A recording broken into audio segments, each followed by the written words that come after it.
Conference के माध्यम से एक वीसी को संबोधित कर रहे हैं।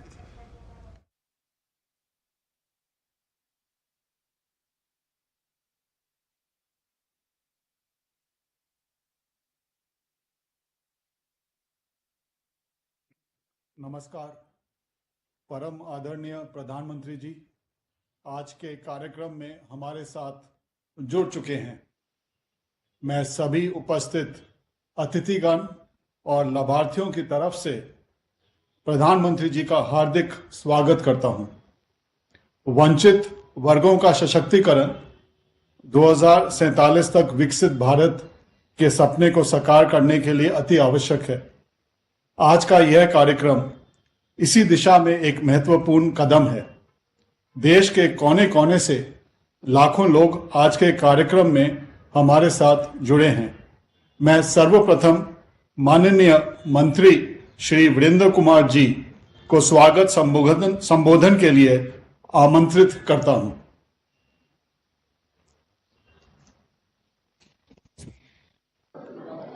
परम आदरणीय प्रधानमंत्री जी, विभिन्न राज्यों में माननीय राज्यपाल महोदय जी, माननीय मुख्यमंत्री महोदय जी, माननीय मंत्रीगण और कार्यक्रम में उपस्थित हमारे सभी भाइयों एवं बहनों, पिछले 10 वर्षों में आदरणीय प्रधानमंत्री जी के नेतृत्व में सामाजिक न्याय अधिकारिता मंत्रालय ने हमारे वंचित वर्ग के सर्वव्यापी, सर्वस्पर्शी और समावेशिता को प्राथमिकता दी है। मुख्य पहलों में हाशियों पर रहने वाले छात्रों के लिए छात्रवृत्ति, बेहतर शिक्षा पहुंच के लिए अनुसूचित जाति, अन्य पिछड़ा वर्ग और सफाई कर्मचारियों पर ध्यान केंद्रित किया है। इसके अलावा सीमांत वर्गों के सशक्तिकरण पर जोर देते हुए रियायती दरों पर ऋण उपलब्ध कराने की भी पहल की जा रही है। आज का यह दिन विशेष रूप से महत्वपूर्ण हो जाता है, जिसमें हाशिए पर रहने वाले वर्गों के लिए आसानी से ऋण के लिए एक परेशानी मुक्त तंत्र सुनिश्चित करने के लिए एकीकृत पोर्टल सूरज का लोकार्पण माननीय प्रधानमंत्री जी के द्वारा किया जा रहा है। साथ ही हाशिए पर रहने वाले वर्गों के लिए 1 लाख उद्यमियों को ऋण सहायता भी जारी की जा रही है। एक मूक सामाजिक परिवर्तन हो रहा है। हम माननीय प्रधानमंत्री जी का धन्यवाद करना चाहते हैं कि बैंकों और राज्य चैनल भागीदारों के माध्यम से सभी राज्यों एवं केंद्र शासित प्रदेशों में 3 जो राष्ट्रीय निगम हैं, उनकी ऋण सहायता योजनाओं के माध्यम से आज लगभग 660 करोड़ रुपए के कुल परिव्यय के साथ में 1 लाख से अधिक लाभार्थियों को कवर करने का प्रस्ताव है। और आज यह कार्यक्रम देश के 525 जिलों में इसका आयोजन किया जा रहा है। आयोजन के बाद लाभार्थियों को इसके बारे में कई क्षेत्रीय भाषाओं में थोक एसएमएस संदेश भेजे जाएंगे। एसएमएस संदेश के बाद लाभार्थियों को फंड ट्रांसफर की प्रक्रिया शुरू हो जाएगी, जिससे वो अपना उद्यम शुरू कर सकें। इसके साथ ही साथ सफाई कर्मचारी समाज के सबसे वंचित वर्गों में से हैं, जिनके पास न्यूनतम सामाजिक सुरक्षा है, जो अस्वच्छता और जोखिमपूर्ण परिस्थितियों में काम करते हैं, जिससे खुद को जीवन का आसन्न खतरा होता है। समाज के इस विशेष वर्ग के सशक्तिकरण को प्राप्त करने के उद्देश्य से नमस्ते योजना, जिसमें आयुष्मान स्वास्थ्य कार्डों के वितरण के साथ साथ एक सुरक्षित वातावरण के निर्माण को सुनिश्चित करके देश भर में 1 लाख सफाई कर्मचारियों की स्वास्थ्य सुरक्षा सुनिश्चित करके भी अपने पंख लगाएगी। किसी भी श्रमिक वर्ग के लिए बुनियादी आवश्यकता के रूप में काम करने के लिए सीवर टैंक और सेप्टिक टैंक के श्रमिकों के लिए स्वच्छता के मशीनीकृत मॉडल को बढ़ावा देने के साथ साथ सभी सफाई कर्मचारियों को पीपीई किट प्रदान की जाएगी। मैं माननीय प्रधानमंत्री जी का हृदय से आभार करना चाहता हूं। उनका जो सोच है, सबका साथ, सबका विकास, सबका विश्वास और देश को आत्मनिर्भर बनाने में सभी का सामूहिक प्रयास, उसमें हमारे हाशिए पर रहने वाले इन वंचित वर्गों के लिए तरफ भी इस कार्यक्रम के माध्यम से उनको अपना काम प्रारंभ करने की दिशा में आगे बढ़ाया जा रहा है। एक विकसित भारत जहां कोई भी पीछे नहीं छूटेगा। हमारा ध्यान हमारे समाज के सर्वाधिक लाभ वंचित वर्ग के लिए नए अवसर पैदा करने पर केंद्रित रहा है, जिससे वे आत्मनिर्भर बन सकें, तथा राष्ट्र की प्रगति में बराबर का योगदान दे सकें। भारत माता की जय।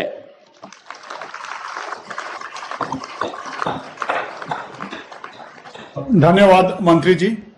सामाजिक न्याय और अधिकारिता विभाग समाज के सभी वंचित वर्गों के उत्थान एवं उज्जवल भविष्य के लिए कार्यरत है।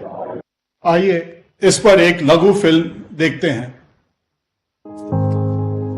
आज देश का हर गरीब ये मेरे परिवार है। जिसका कोई नहीं है वो भी मोदी के हैं और मोदी उनका है। मेरा भारत, मेरा परिवार। जब पूरा देश ही एक परिवार होता है तब कहां कोई छोटा या बड़ा होता है। परिवार में तो अगर कोई कमजोर रह जाता है तो उसे ताकतवर बनाने में हर सदस्य जुट जाता है। ऐसे ही प्रधानमंत्री नरेंद्र मोदी के नेतृत्व में देश एकजुट होकर चल रहा है। देखिए, जब देश ने गरीब परिवारों से भी उद्यमी बनाने की ठानी तो मुद्रा योजना का जन्म हुआ और इस क्रांति की भागीदार आधे से ज्यादा बेटियां बनी, और वो भी पिछड़े वर्गों की। जब देश ने गरीब की थाली की चिंता की तो 80 करोड़ लाभार्थियों को हर महीने मुफ्त अनाज मिलने लगा। जब देश ने गरीबी को हराने की ठानी तो 4 करोड़ से अधिक पक्के आवास और 12 करोड़ से अधिक शौचालय बना दिए, 10 करोड़ से अधिक उज्ज्वला गैस कनेक्शन और 33 करोड़ से अधिक आयुष्मान कार्ड पहुंचा दिए। और सिर्फ 9 साल में 25 करोड़ लोगों को गरीबी से बाहर निकाल कर दिखाया। पहली बार देश ने केवल 10 साल में एससी और ओबीसी विद्यार्थियों को 47,500 करोड़ रुपए की विशाल छात्रवृत्ति दी। पहली बार देश की आंखों ने ट्रांसजेंडर्स की दुविधा देखी और उनके लिए अधिकार संरक्षण अधिनियम बनाया। जिनका कोई ठिकाना न था, भटकना ही जिनका जीवन था, ऐसे लोगों को भी नए भारत की नजरों ने ढूंढा और ऐसे विमुक्त, घुमंतु और अर्ध घुमंतु समुदायों के लिए विकास कल्याण बोर्ड बनाया। 10 साल पहले अनुसूचित जाति के लिए जो विकास फंड 41,500 करोड़ रुपए के करीब होता था, वो आज 1,42,000 करोड़ को पार कर गया है। एक दशक पहले तक वंचित और पिछड़े वर्गों को सालाना 600 करोड़ तक के ही ऋण मिलते थे, जो कि आज 2 गुना यानी सालाना 1200 करोड़ रुपए से अधिक मिलता है। और इन फंड्स में से कई तो फूड प्रोसेसिंग, इंफॉर्मेशन टेक्नोलॉजी जैसी एडवांस्ड फील्ड्स में दिए गए हैं। मतलब कि पिछड़े वर्गों से आने वाले युवा आज नए भारत का उज्जवल कल लिख रहे हैं। लेकिन विकसित भारत के संकल्प को लेकर चल पड़े हैं तो इतने से आराम कहां। अभी तो हमें टेक्नोलॉजी के जरिए और अधिक जरूरतमंदों तक पहुंचना है।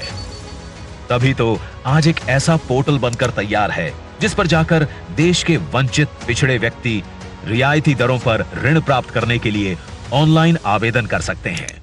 पीएम सूरज पोर्टल यानी सामाजिक उत्थान एवं रोजगार आधारित जन कल्याण। न बैंक के चक्कर काटना, न किसी के आगे हाथ फैलाना।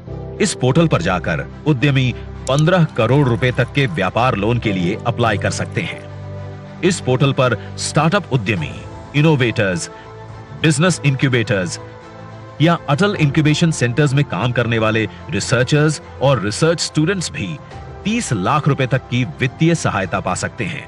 आज माननीय प्रधानमंत्री जी के कर कमलों द्वारा पीएम सूरज पोर्टल का लोकार्पण हो रहा है। पोर्टल लॉन्च होते ही वंचित वर्ग के 1 लाख बहन भाइयों को केवल 3 से 9% की रियायती दरों पर 5 लाख रुपए तक का ऋण प्रदान किया जाएगा। प्रधानमंत्री जी के किसी भी मिशन का सबसे खास हिस्सा होती हैं महिलाएं। पीएम सूरज की भावना भी ज्यादातर महिला उद्यमियों को प्रेरित करने की है, जिससे पिछड़े वर्ग की बहनें गरीबी और निर्भरता के अभिशाप से मुक्त हो सकें, अपने कारोबार को नई ऊंचाइयों पर पहुंचा सकें। आज के इस शुभ अवसर पर प्रधानमंत्री जी नमस्ते स्कीम के तहत सफाई मित्रों को आयुष्मान हेल्थ कार्ड्स एवं पीपीई किट भी वितरित कर रहे हैं। वंचितों को बढ़ने का साधन मिल जाता है, पिछड़ों को पहली कतार में आने का अवसर मिल जाता है। यही तो होता है जब पूरा देश एक परिवार बन जाता है। सबका साथ सबका विकास ये नारा नहीं है, ये मोदी की गारंटी है।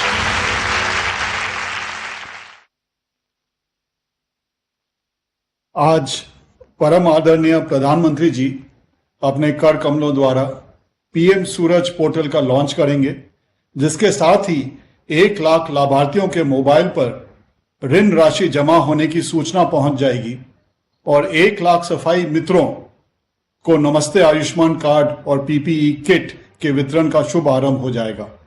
अब मैं माननीय प्रधानमंत्री जी से अनुरोध करूंगा कि वे बटन दबाकर आज के इस कार्यक्रम का उद्घाटन करें।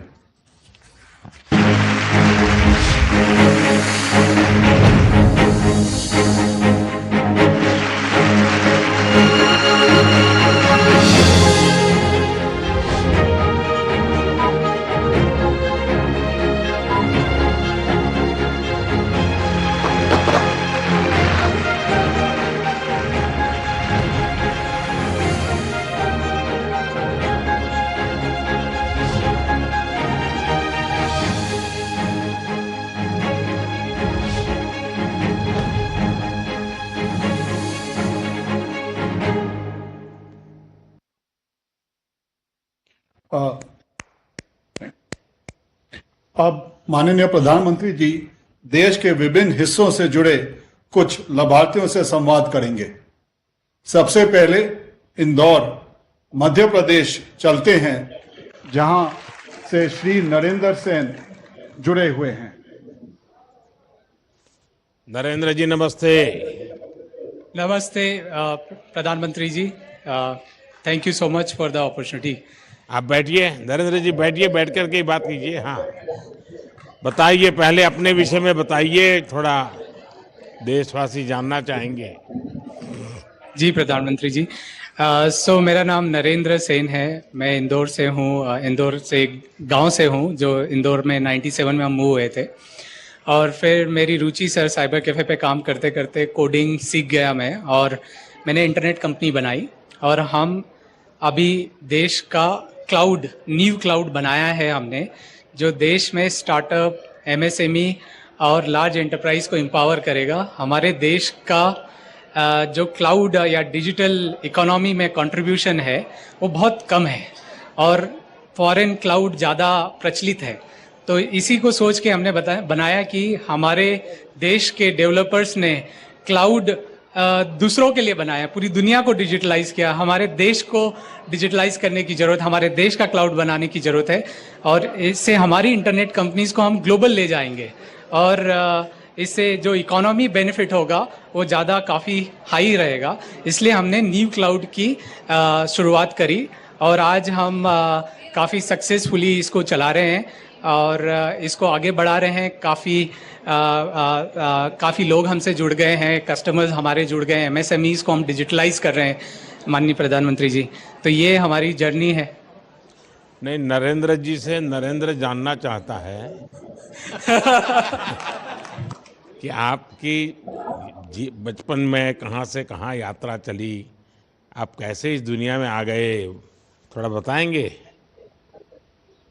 जी प्रधानमंत्री जी, बचपन में जब मैं गांव में था तो गुजरात में आपका नरेंद्र मोदी सीएम है, तो कुछ दोस्त बोलते थे कि नरेंद्र मोदी आ गया, नरेंद्र मोदी आ गया, इस टाइप से। और मैं आपके नाम का काफ़ी एडवांटेज भी लिया, मैंने बचपन में भी लिया और अभी भी लिया। कहीं पे भी जाए तो जैसे ही बोलता है नाम सर आपका, फिर मैं बोलता हूँ नरेंद्र मोदी, तो मुझे एक बार देखते हैं और फिर हंसते हुए बोलते हैं कि अच्छा क्यों में रहते हैं। तो बट स्कूल में सर पढ़ाई करी मैंने 8 तक, फिर इंदौर आ गए, इंदौर में पढ़ाई करी 12वीं तक। उसके बाद ड्रॉप आउट ले लिया और पूरा टेक्नोलॉजी में कर लिया, टेक्नोलॉजी में काम किया। मैं फर्स्ट जनरेशन एंटरप्रेन्योर हूँ।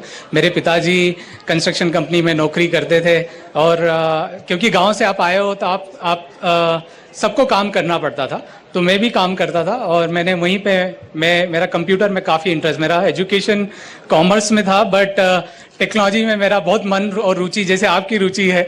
और एक इंस्पिरेशन मैं आपको बताता हूँ, जब आप प्रधानमंत्री बने थे तब आपने नेस्कॉम की इवेंट में बोला था कि देश को क्लाउड गोडाउन चाहिए, और उस समय मैं क्लाउड पे काम कर रहा था। तो मुझे एकदम मोटिवेशन आ गया कि ये सेम चीज इंस्पिरेशन मतलब इको हो रही है, प्रधानमंत्री जी भी वही बात कर रहे हैं, और ये एक कॉन्फिडेंस होता है, क्योंकि ये जो क्लाउड है ना, हमारे देश की डिजिटल इकोनॉमी और जो डेवलपर्स है, क्योंकि देश में बनाया नहीं किसी ने, क्योंकि इसके लिए बहुत कैपिटल लगता है, तो कोई हिम्मत नहीं करता कि यार नहीं ठीक है बाहर का मिल रहा है, इसको यूज करो और आगे बढ़ो। कितनी बड़ी बड़ी कंपनीज हमारी है देश में, बट कोई इस पे आगे नहीं बढ़ा। बट आपकी जो प्रेरणा और इंस्पिरेशन से कहीं ना कहीं कोई गांव में बैठा नरेंद्र इंस्पायर होता है, ये तो बात पक्की है, और वही मेरी ग्रोथ स्ट्रेटेजी है सर। अच्छा नरेंद्र जी, आपको जो डेटा सेंटर व्यवसाय स्थापित करने के लिए प्रेरणा कैसे मिली वो तो आपने बताया। चुनौतियों का सामना करना पड़ा होगा, आर्थिक संकटों से गुजरना पड़ा होगा, टेक्नोलॉजी में सपोर्ट की जरूरत पड़ी होगी, वो कैसा रहा है? सर डेटा सेंटर बहुत ही एक्सीडेंटली मैं एंटर हुआ इसमें, क्योंकि मुझे पता होता कि इसमें बहुत सारा पैसा लगता तो मैं नहीं करता ये। मैं बस एक जुनून था कि अमेरिका में मैं सर्वर खरीदता था और देश में स्मॉल बिजनेसेस को सर्विस देता था। फिर मैंने डिसाइड किया कि यार हम लोग देश में बनाते हैं, अपना देश इतना बड़ा है, जरूरत तो पड़ेगी आगे न पीछे। तो हमने जब चालू किया डेटा सेंटर तो एक घर से शुरुआत करी। हमारे एक ISP थे, उनके घर से मैंने चालू किया पहला सर्वर रखना, फिर दूसरा 10, 100, 200। फिर बाद में पता चला DP उड़ गई, तो पता चला पावर तो पूरा चला गया है, अब इसके लिए प्रॉपर बनाना पड़ेगा। तो फिर जब मैंने पढ़ाई करी कि यार सिंगापुर, आयरलैंड ने डेटा सेंटर पार्क बनाए, क्यों नहीं हमारे देश में डेटा सेंटर पार्क होना चाहिए। और मध्य प्रदेश एक ऐसी लोकेटेड सिचुएशन में है कि सेंट्रली लोकेटेड है और यहाँ पे पावर सरप्लस है, तो ये डेटा सेंटर के लिए पर्याप्त फिट जगह है। तो मैंने ऐसे ही लेटर लिखा, क्योंकि आप किसी को जानते तो हो नहीं, नो आपके कनेक्शन है किसी मिनिस्टर से। तो मैंने IT सेक्रेटरी सर को मेल डाला, उस टाइम पे राव सर थे, तो उन्होंने बुला लिया, बोले आ जाओ। तो मैंने प्रेजेंटेशन दिया कि सर मेरे पास पैसे नहीं है, पर ये बनाना और ये प्रॉब्लम है, ये देश की भी प्रॉब्लम है और ये मेरी भी प्रॉब्लम है, ये सॉल्व हो जाएगी। तो उन्होंने वैलिडेट किया और कंट्री का पहला डेटा सेंटर पार्क बना। और उस दिन रियलाइज हुआ कि बिना पैसे के भी काम हो सकता है। जरूरी नहीं है आपके स्टार्टअप में पैसा जरूरी है, आप बस सही मन से लग जाओ। तो ऐसे मेरी चुनौतियों का सॉल्यूशन भी यहीं मिलता गया और मैं आगे बढ़ता गया, और बहुत सपोर्ट मिला मुझे सरकार से, राज्य सरकार से, सेंट्रल गवर्नमेंट से, और उस सपोर्ट के दम पे हमने हमारी जर्नी सर आगे बढ़ा दी। चलिए नरेंद्र जी, मुझे आपको बात कर करके अच्छा लगा। आपने काफ़ी योजनाएं बनाई हैं और एक प्रकार से आपने टेक्नोलॉजी के माध्यम से भारत में किस प्रकार से प्रगति हो सकती है और स्टार्टअप की दुनिया में आजकल जो हमारे नौजवान रुचि ले रहे हैं, और मैंने देखा है हर कोई साहस भी करता है और सफल भी होता है। आप भी उसी में एक उदाहरण हैं, और समाज में अति पिछड़े वर्ग में से पैदा होकर के, गांव में पैदा होकर के थोड़ा सा अगर सहारा मिल जाए तो कैसा बदलाव आता है, वो आपने करके दिखाया है। मेरी तरफ से बहुत बहुत बधाई। धन्यवाद सर, थैंक यू। अब जम्मू कश्मीर की तरफ चलते हैं, जहां से श्रीमती नीलम कुमारी जुड़ी हैं, जो कठुआ की निवासी हैं और इस समय जम्मू में हैं। नीलम जी नमस्ते। नमस्ते सर जी। नीलम जी बैठिए, जरा अपने बारे में कुछ बताइए। मेरा नाम नीलम कुमारी, मैं डिस्ट्रिक्ट कठुआ और कठुआ ही रहने वाली हूँ।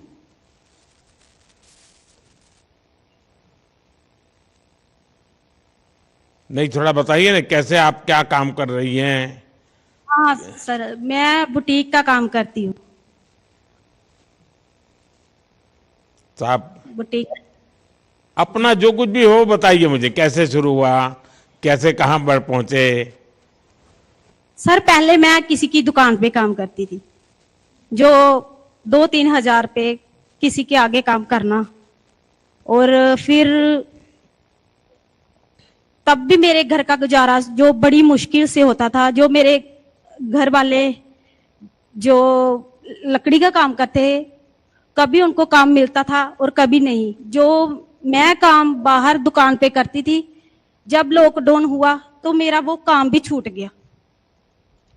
वो भी घर पे थे, मैं भी घर पे थी। हम दोनों ही ऐसे हालात में पहुंच गए जहां हमें बच्चों का पालन पोषण तो दूर, हमारे घर में राशन की भी कमी आने लगी कि अब हम क्या करें। फिर ऐसा टाइम आया कि मैं बहुत परेशान रहने लगी कि अब मैं क्या करूं, और काम इसका भी नहीं है और मेरा भी काम छूट गया। फिर 2021 में मैंने जब लोन लिया और अपना खुद का बुटीक शुरू किया। लोन लेके पहले मैंने मशीनें ली, मशीनें और दुकान शुरू की। फिर मैंने आगे लड़कियों को रखा काम के लिए।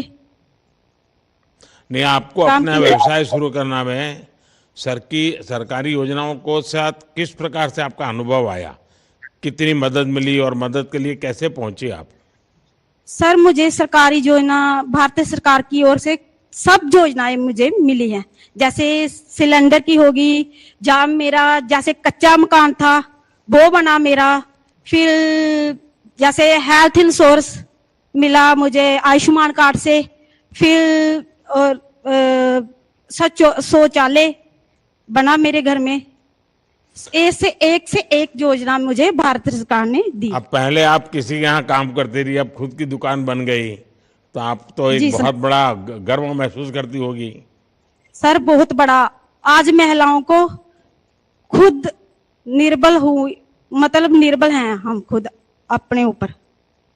चलिए, आप आत्मनिर्भर बनी है। क्या आपको किसी सरकारी योजनाओं का लाभ भी मिला है जिसके कारण आपने इसकी यानी आपके व्यवसाय में लाभ हुआ हो?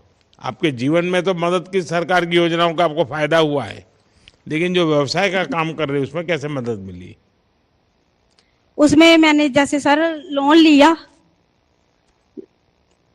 लोन लेकर मैंने अपना बिजनेस जैसे शुरू किया।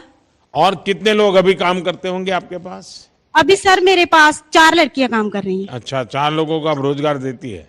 जी सर, 4 लड़कियां काम भी कर रही हैं और उनका घर का परिवार भी पालन पोषण अच्छे से कर रही है। वो भी अब मेरे से कमा रही है। तो बहुत लोग भी मिल करने के लिए आते होंगे, भाई आप कैसे ऐसे आगे बढ़ गई, हमें भी बताओ, हम भी कुछ करें। लोग आते हैं आपके पास? जी सर, मेरे को पूछते हैं। कभी पहले छोटा कारोबार मुश्किल तो होती है हर काम में। फिर थोड़ा थोड़ा जैसे मैंने दुकान शुरू कर दी, मेरे पास आज और कल और परसों और जैसे बदलता टाइम आगे आगे चलता गया। लोग मेरे से पूछते थे, आपने नीलम जी क्या किया जो आपको? मैंने बोला कि मैंने लोन लिया, लोन भी लिया और उसका मैंने पूरा पैसा जमा भी करा दिया। जी। अभी कोई कर्ज है कि सब पूरा हो गया? नहीं सर, अभी थोड़ा अमाउंट रह गया। अच्छा, अभी थोड़ा बाकी है। जी, और दूंगी। अच्छा नीलम जी, आज जम्मू कश्मीर समेत देश के हर कोने में सरकारी योजनाओं का लाभ देश के नागरिकों को मिल रहा है। ऐसे लोगों को लाभ मिल रहा है कि जिनके बारे में पहले की सरकारें बातें तो बहुत करती थी, उनके कल्याण के लिए ऐसा ढूलमुल तरीका होता था, और वो भी कोई रिश्तेदार हो, परिचय तो उन्हीं का हो जाता था। लेकिन आपने अपने बलबूते पर, और वो भी प्रयत्न करके शुरू किया और आत्मनिर्भर बन गई। जी सर। आपकी एक बहुत ही प्रेरणादायक कहानी है। मेरी तरफ से आपको बहुत बहुत शुभकामनाएं हैं। जिन्हें अब तक वंचित कहकर छोड़ दिया गया था, वो योजनाओं का सही लाभ मिलने पर क्या नहीं कर सकते। ये आज देखिए हमारी सरकार जनधन योजना, मुद्रा लोन, पीएम आवास योजना और उद्यमिता विकास जैसी योजनाओं से जो हाशिए पर रहने वाले लोग हैं समाज में, जिनको एससी, एसटी, ओबीसी, पिछड़े, और समाज में एक प्रकार से भाई ये काम तो इनके लिए नहीं, ऐसा ही मान के चलते थे, उसमें जो बदलाव लाने का हमारा प्रयास है।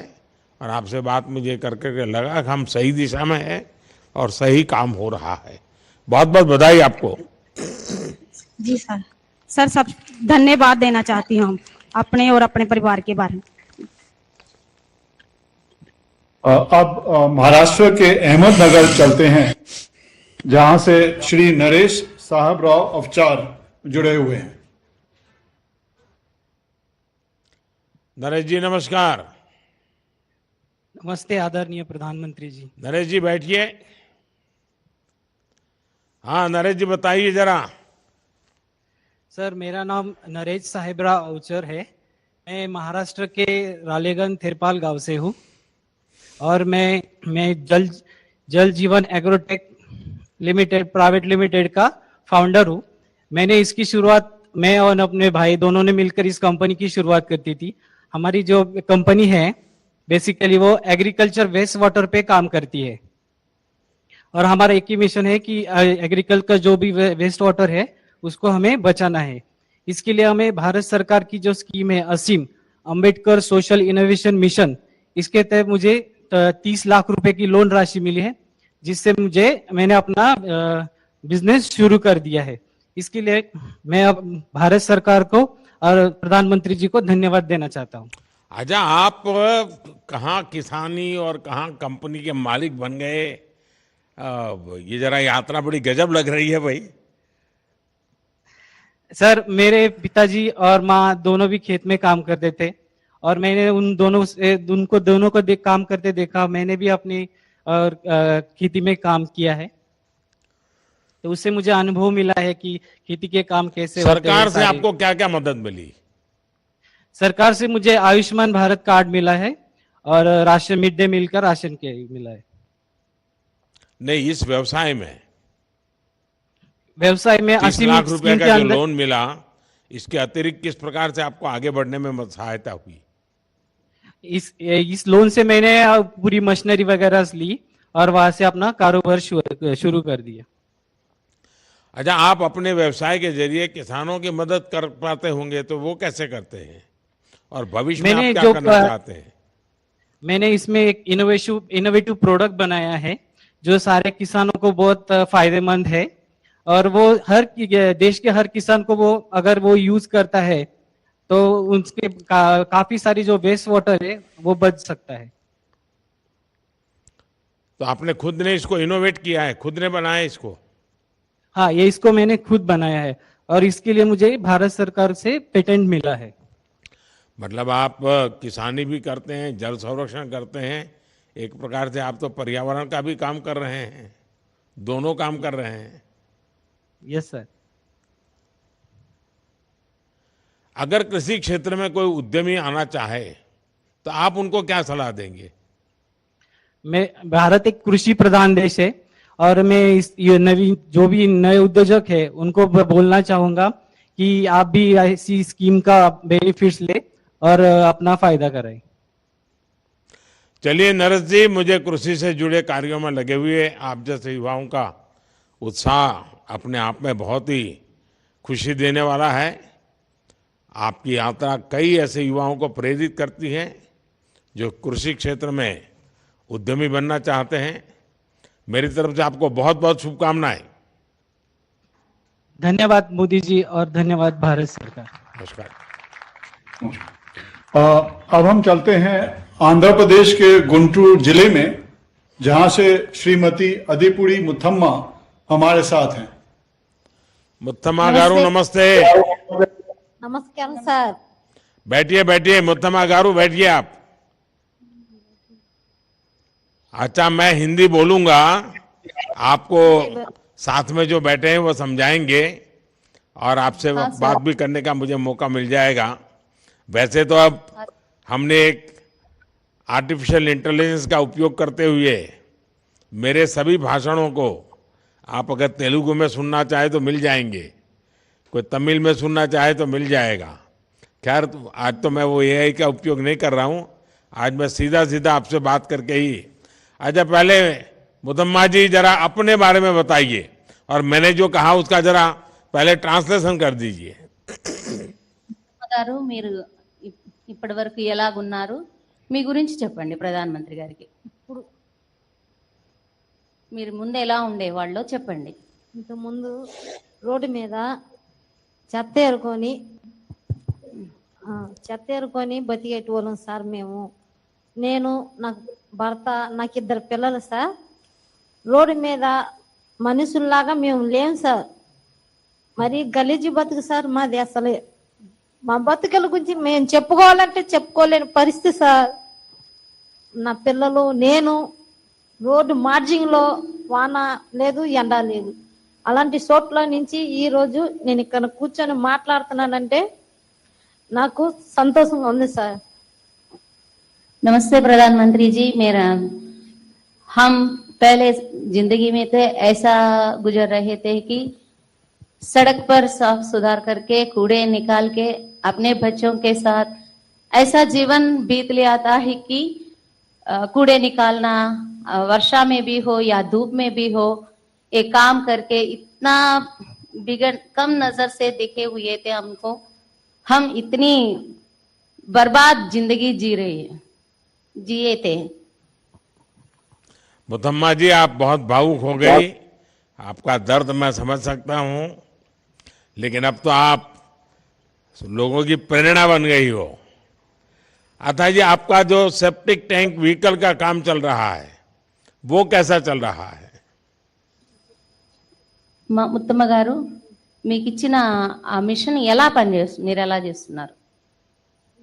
ఆ మిషన్ వచ్చింది సార్. మీ దయ వల్ల నాకు మిషన్ వచ్చింది లోన్ వల్ల.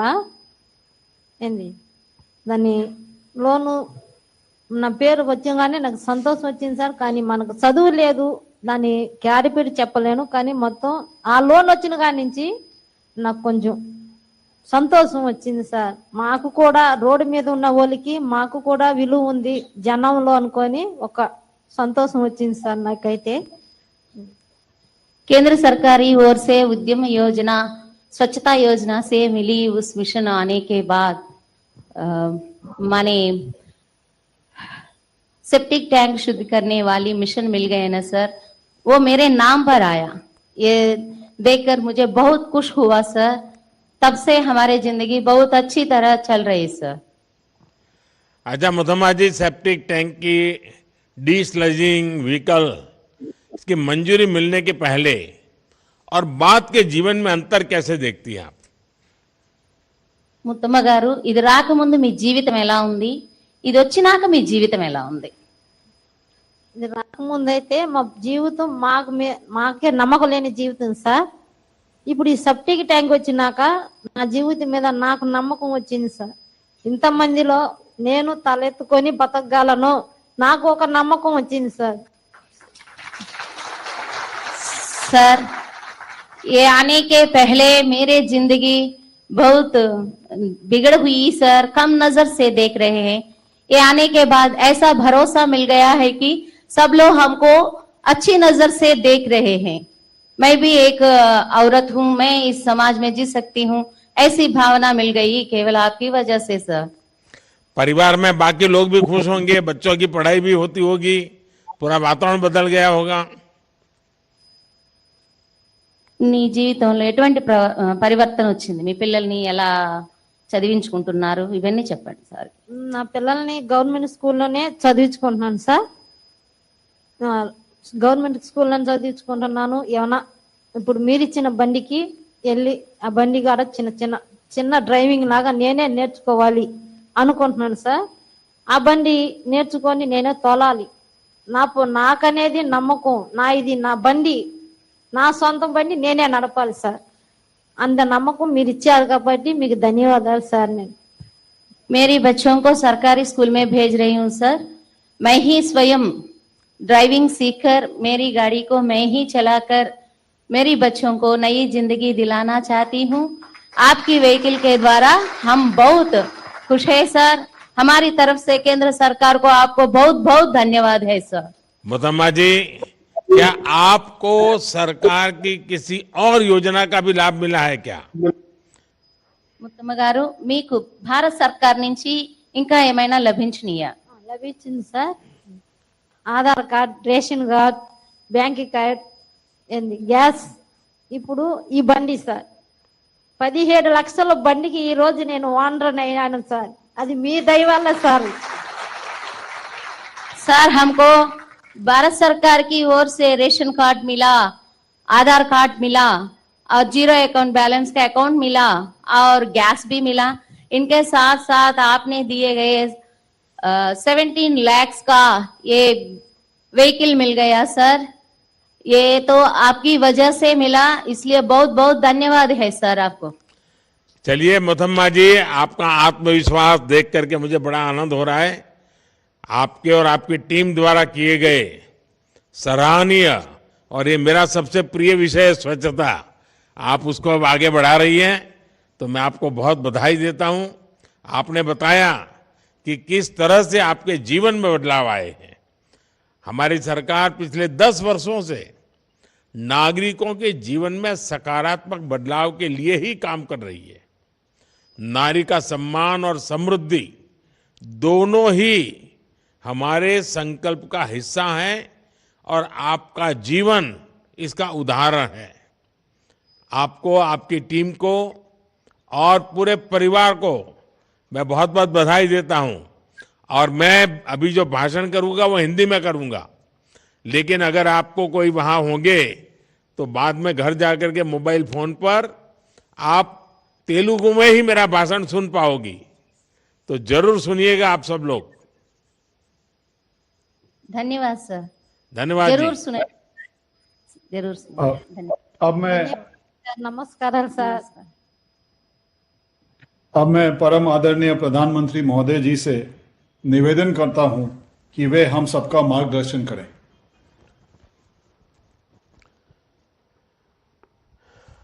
नमस्कार। सामाजिक न्याय मंत्री श्रीमान वीरेंद्र कुमार जी, देश के कोने कोने से जुड़े सरकार की विभिन्न योजनाओं के लाभार्थी, हमारे सफाई कर्मचारी भाई बहन, अन्य सभी महानुभाव, देवी और सज्जनों,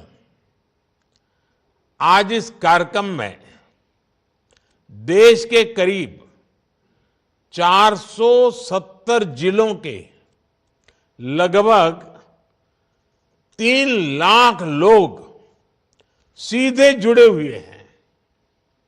मैं सभी का अभिनंदन करता हूं। साथियों, आज दलित, पिछड़े और वंचित समाज के कल्याण की दिशा में देश एक और बड़े अवसर का साक्षी बन रहा है। जब वंचितों को वरीयता की भावना हो तो कैसे काम होता है, वो इस आयोजन में दिखाई दे रहा है। आज वंचित वर्ग से जुड़े 1 लाख लाभार्थियों के खाते में 720 करोड़ रुपए की सहायता राशि सीधी सीधी उनके बैंक अकाउंट में भेजी गई है। ये लाभार्थी 500 से ज्यादा जिलों में उपस्थित हैं। पहले की सरकारों में ऐसा कोई सोच भी नहीं सकता था कि इधर बटन दबाया और उधर पैसे गरीबों के बैंक खातों में पहुंच गए। लेकिन ये मोदी की सरकार है। गरीब के हक का पैसा सीधा उसके बैंक खाते में पहुंचता है। अभी मैंने सूरज पोर्टल भी लॉन्च किया है। इसके जरिए वंचित समुदाय के लोगों को अब सीधे आर्थिक सहायता दी जा सकती है। यानी भारत सरकार की दूसरी योजनाओं की तरह ही विभिन्न अन्य योजनाओं का पैसा भी सीधे आपके खाते में पहुंचेगा। न कोई चीज का बिचौलिया, न कट, न कमीशन और न ही कोई सी सिफारिश के लिए चक्कर काटने की जरूरत। कठिन परिस्थितियों में काम करने वाले हमारे सीवर और सेप्टिक टैंक श्रमिकों को आज पीपीई किट्स और आयुष्मान हेल्थ कार्ड भी दिए जा रहे हैं। इन्हें और इनके परिवार को अब 5 लाख रुपए तक का मुफ्त इलाज सुनिश्चित हो गया है। ये लाभकारी योजनाएं उस सेवा अभियान का ही विस्तार है जो हमारी सरकार 10 वर्षों से एससी, एसटी और ओबीसी और अन्य वंचित समाज के लिए चला रही है। मैं आप सभी को और देश भर के सभी लाभार्थियों को इन योजनाओं के लिए बधाई देता हूं। साथियों, थोड़ी देर पहले मुझे कुछ लाभार्थियों से बात करने का अवसर भी मिला। सरकार की योजनाएं किस तरह दलित, वंचित और पिछड़ा समाज तक पहुंच रही है, इन योजनाओं से किस तरह इनका जीवन बदल रहा है, ये सकारात्मक बदलाव मन को भी सुकून देता है और व्यक्तिगत तौर पर मुझे भावुक भी करता है। मैं आप सबसे अलग नहीं हूं। मैं आप में ही अपना परिवार देखता हूं।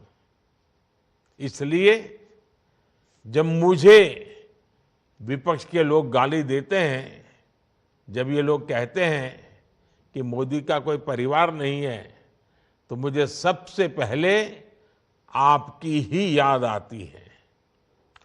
जिसके पास आप जैसे भाई बहन हैं, उसे कोई कैसे कह सकता है कि उसका कोई परिवार नहीं है।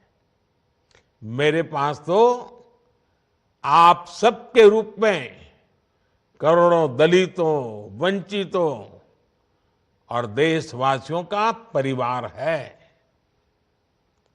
मैं खुद को भाग्यशाली मानता हूं जब आप कहते हैं कि मैं हूं मोदी का परिवार। साथियों, हमने 2047 तक भारत को विकसित राष्ट्र बनाने के का जो संकल्प किया है, लक्ष्य रखा है, और जो वर्ग दशकों तक वंचित रहा, उसके विकास के बिना भारत विकसित नहीं हो सकता। कांग्रेस की सरकारों ने देश के विकास में वंचित वर्ग के महत्व को कभी समझा ही नहीं था। उनको परवाह ही नहीं थी। इन लोगों को कांग्रेस ने हमेशा सुविधाओं से वंचित रखा। देश के करोड़ों लोगों को उनके भाग्य के भरोसे छोड़ दिया गया। और दुर्भाग्य देखिए, ऐसा एक माहौल बन गया कि भाई ये योजनाएं, ये लाभ, ये जीवन तो उनके लिए है, हमारे लिए तो नहीं, हमें तो ऐसे ही मुसीबतों में जीना है। ये मानसिकता बन गई और इसके कारण सरकारों के खिलाफ शिकायत भी नहीं रही। मैंने उस मानसिक दीवार को तोड़ दिया है। अगर आज अच्छे घरों में गैस का चूल्हा होगा तो वंचित के घरे में भी गैस का चूल्हा होगा। अगर अच्छे अच्छे परिवारों के बैंक के खाते होंगे तो गरीब का, दलित का, पिछड़ों का, आदिवासी का, उसका भी बैंक खाता होगा। साथियों, इस वर्ग की कई पीढ़ियों ने अपना जीवन मूलभूत सुविधाएं जुटाने में ही गंवा दिया। 2014 में हमारी सरकार ने सबका साथ, सबका विकास के विजन के साथ काम करना शुरू किया। जिन लोगों ने सरकार से उम्मीद छोड़ दी थी, सरकार उनके पास पहुंची और देश के विकास में उन्हें भागीदार बनाया। आप याद करिए साथियों, कितनी मुश्किल होती थी पहले राशन की दुकान से राशन पाने में। और ये मुसीबत कौन झेल रहा था? वो कौन लोग थे? जिन्हें सबसे ज्यादा मुश्किल होती थी, ये मुसीबत झेलने वाले या तो हमारे दलित भाई बहन होते थे, या हमारे पिछड़े भाई बहन होते थे, या हमारे ओबीसी भाई बहन होते थे, या हमारे आदिवासी भाई बहन होते थे। आज जब हम 80 करोड़ जरूरतमंदों को मुफ्त राशन देते हैं, तो उसका सबसे बड़ा लाभ जो हाशिए पर जिंदगी गुजारते थे, जो वंचित समाज है, उन्हीं को मिलता है। आज जब हम 5 लाख रुपए तक के मुफ्त इलाज की गारंटी देते हैं, तो सबसे बड़ी संख्या में इन्हीं भाई बहनों को जीवन बचता है, उन्हीं को मुसीबत में काम आता है। छप्पर, झोपड़ी और खुले में रहने को मजबूर हमारे दलित, आदिवासी, पिछड़ा परिवारों की संख्या ही सबसे ज्यादा है देश में, क्योंकि भूतकाल में इन लोगों की किसी ने परवाह नहीं की। मोदी ने 10 वर्षों में करोड़ों पक्के मकान गरीबों के लिए बनाए। मोदी ने करोड़ों घरों में शौचालय बनवाए। वो कौन परिवार थे जिनकी माताओं बहनों को खुले में शौच के लिए जाना पड़ता था? यही समाज सबसे ज्यादा पीड़ा भुगतता था, जो हमारे दलित, आदिवासी, ओबीसी, वंचित परिवार, इनकी महिलाओं को ही सहना पड़ता था। आज उन्हें इज्जत घर मिला है, उन्हें उनका सम्मान मिला है। साथियों, आप भी जानते हैं कि गैस का चूल्हा पहले किन घरों में होता था? गैस का चूल्हा किसके पास नहीं होता था? सबको पता है। मोदी ने उज्ज्वला योजना चलाकर मुफ्त गैस कनेक्शन दिया। ये मुफ्त गैस कनेक्शन मोदी जो लाया, वो किसको मिला? आप सभी मेरे वंचित भाई बहनों को मिला है। आज मेरे वंचित वर्ग की माताओं बहनों को भी लकड़ी के धुएं से आजादी मिली है। अब हम इन योजनाओं में सैचुरेशन के लक्ष्य पर काम करें, मतलब 100%। अगर 100 लोगों को लाभ मिलना चाहिए, तो 100 के 100 को मिलना ही चाहिए।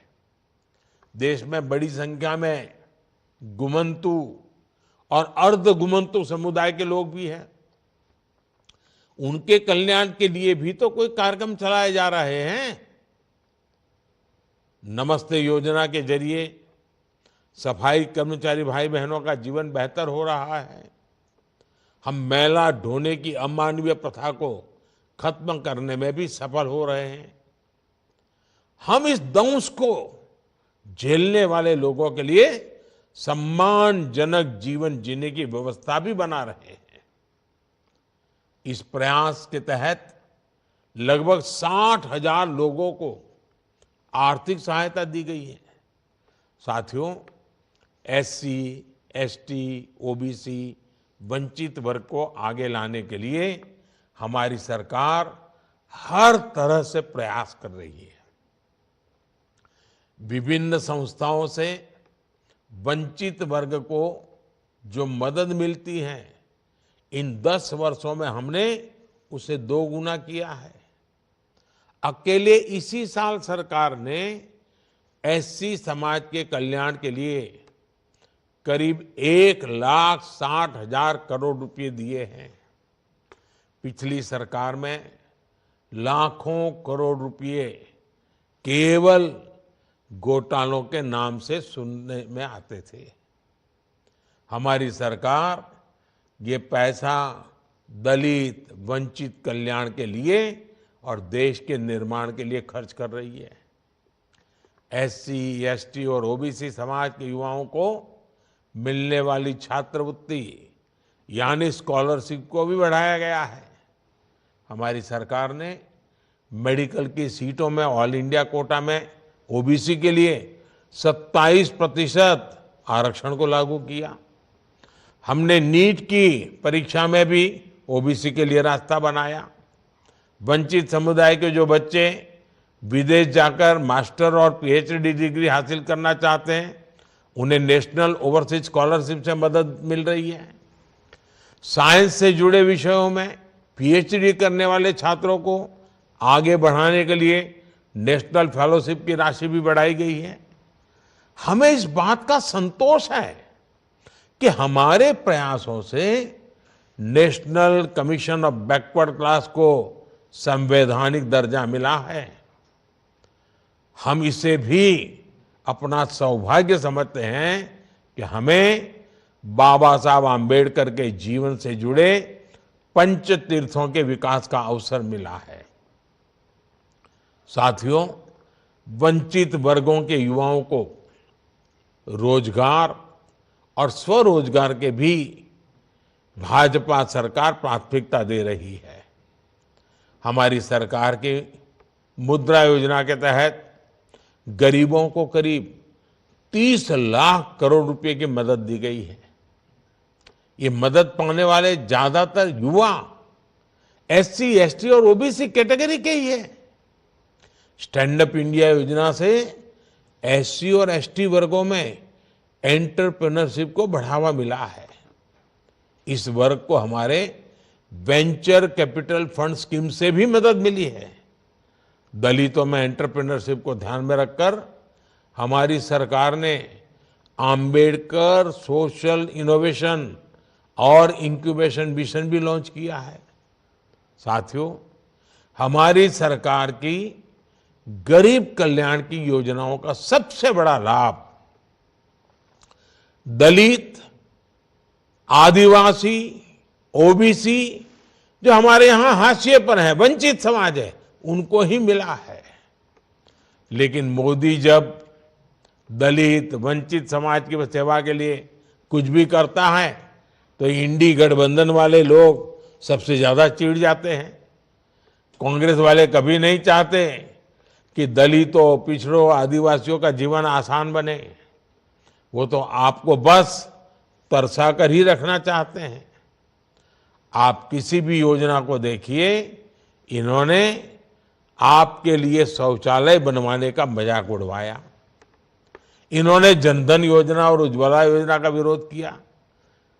जहां राज्यों में इनकी सरकारें हैं, कई योजनाओं को इन्होंने आज तक लागू नहीं होने दिया।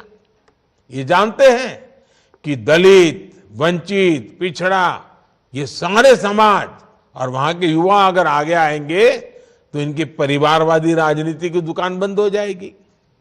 ये लोग सामाजिक न्याय का नारा देकर समाज को जातियों में तोड़ने का काम तो करते हैं, लेकिन असली सामाजिक न्याय का विरोध करते हैं। आप इनका ट्रैक रिकॉर्ड उठाकर देखिए। इसी कांग्रेस ने बाबा साहब आम्बेडकर का विरोध किया था। इन्होंने लोहिया और बीपी मंडल का भी विरोध किया था।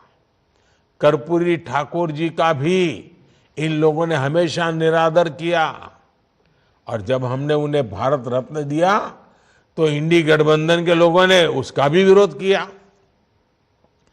अपने परिवार के लोगों को तो ये लोग खुद भारत रत्न देते हैं, लेकिन बाबा साहब को इन्होंने कई दशक तक भारत रत्न नहीं मिलने दिया था। उन्हें ये सम्मान भाजपा के समर्थन वाली सरकार ने दिया। ये लोग कभी नहीं चाहते थे कि दलित समाज से आने वाले रामनाथ कोविंद जी और आदिवासी समाज से आने वाली महिला बहन द्रौपदी मुर्मू जी राष्ट्रपति बने। इन्हें चुनाव हरवाने के लिए इंडी गठबंधन के लोगों ने एड़ी चोटी का जोर लगा दिया था। शीर्ष पदों पर वंचित वर्ग के लोग पहुंचे, इसके लिए भाजपा का प्रयास जारी रहेगा। ये वंचितों को सम्मान और न्याय दिलाने की हमारी प्रतिबद्धता का प्रमाण है। मोदी आपको ये गारंटी देता है, आने वाले 5 वर्षों में वंचित वर्ग के विकास और सम्मान का यह अभियान और तेज होगा। आपके विकास से हम विकसित भारत का सपना पूरा करेंगे। मैं फिर एक बार इतनी बड़ी तादाद में, इतने स्थानों पर आप सबका इकट्ठा होना और वीडियो कॉन्फ्रेंस के माध्यम से मुझे आपके दर्शन करने का अवसर मिलना, ये अपने आप में मेरे लिए सौभाग्य है। मैं आपको बहुत बहुत शुभकामनाएं देता हूं। बहुत बहुत धन्यवाद।